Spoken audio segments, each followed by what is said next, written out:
মুখ্যমন্ত্ৰীৰ কঠোৰ হুংকাৰৰ পিছতেই ৰাজ্যৰ বিভিন্ন স্থানত দ্বিতীয় দিনা অব্যাহত গোমাংসৰ বিৰুদ্ধে অভিযান। হোটেলে হোটেলে চলিছে অভিযান। গুৱাহাটী মহানগৰীৰ বিভিন্ন স্থানত আৰক্ষীয়ে জব্দ কৰে 200 কেজি গোমাংস। গ্ৰেপ্তাৰ হৈছে কেইবাজনো। হাতীগাঁও, দিছপুৰ, পল্টন বজাৰ আৰু নুনমাটি আৰক্ষীয়ে গোমাংসৰ বিৰুদ্ধে অভিযান চলোৱাৰ লগতে গ্ৰেপ্তাৰ কৰিছে এগৰাকী মহিলাসহ 9জন লোকক।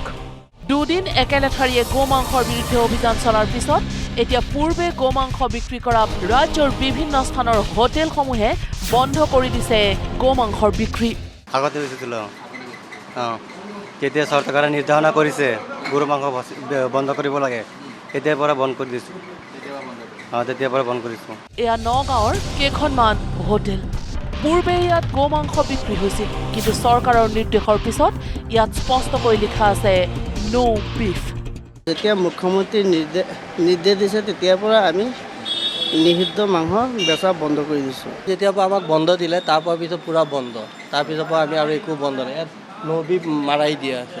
তাৰপিছত আপোনাৰ খাচী মাংস, ব্ৰইলাৰ মাংস, তাৰপিছত আপোনাৰ এই যে চব্জি, নিৰামিষ, লোকেল মুৰ্গী, আপোনাৰ বাইন মাছ, বৰালি মাছ এইবিলাকেই বিক্ৰী হৈ আছে।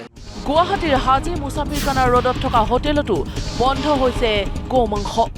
আমাৰ নাই, আমি 2021ৰ পৰা যেতিয়া চাৰ্কুলাৰ ওলাইছে তেতিয়াৰ পৰা আজিলৈতো চলোৱা নাই। বিফ বা বাফেলো কোনো আমাৰ তাত ছাৰ্ভ হোৱা নাই আজিলৈ। আগৰ পৰাই চলিছে, আমাৰ কোনো ইম্পেক্ট নাই। আমাৰ বন্ধ কৰিছে, এতিয়া নাই আৰু এতিয়া মটন চলাই আছোঁ, চিকেন চলাই আছোঁ। মানে গোমাংস বন্ধই কৰি দিলে, একেবাৰে বন্ধই কৰি দিলোঁ।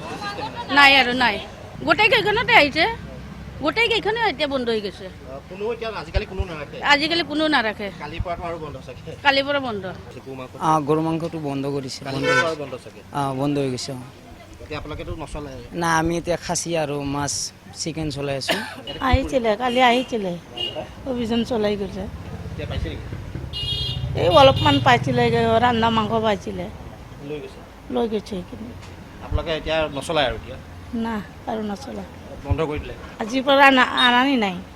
ৰাজ্যৰ বিভিন্ন স্থানত গোমাংসৰ বিৰুদ্ধে আৰক্ষী অভিযান চলোৱাৰ পিছতেই এনেদৰে পূৰ্বে গোমাংস বিক্ৰী কৰা হোটেলসমূহে এতিয়া নিষিদ্ধ মাংসৰ বিক্ৰী বন্ধ কৰিছে। Bureau' report, news live.